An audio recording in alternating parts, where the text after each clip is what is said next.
They are up and running, and the prize is the key to number 10 Downing Street. It proved to be a day of surprises as the starters' flag went up for the contenders. Home Secretary Theresa May confirmed what many had expected, that she would run. She had maintained a low profile during the run-up to the referendum. The first surprise was the announcement from Justice Minister Michael Gove that he would stand. That was topped a few hours later as the one-time favourite and close ally of Michael Gove threw in the towel. Boris Johnson had seemed to be chasing the top job since he put his weight behind the Leave campaign.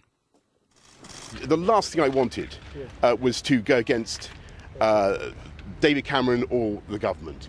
But after a great deal of hard take, I don't think there's anything else I can do. I will be advocating vote Leave. Michael Gove's late entry into the race after pledging his support to Boris Johnson has been likened to the plot of a Shakespeare play, with bodies everywhere. Gove had at one time denied he had ambitions to become PM. The former journalist was seen as the intellect behind the Leave campaign. Europe's leaders have put ideology ahead of security. They've pursued projects like the single currency and the borderless Schengen zone, which have weakened our continent's resilience. The odds are starting to stack up in favour of Theresa May, appointed Home Secretary in David Cameron's first cabinet in 2010. The daughter of a Church of England clergyman is regarded as a Eurosceptic and on the right wing of the Tory party. But either out of belief or political calculation, she joined the Remain camp alongside David Cameron. But she did not actively campaign for the UK to stay within the bloc.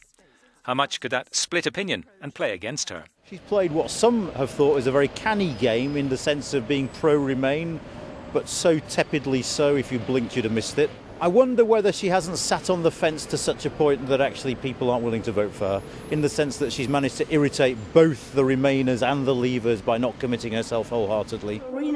Theresa May's background contrasts sharply with that of outgoing Prime Minister David Cameron, who was educated at Britain's most exclusive school, Eton College.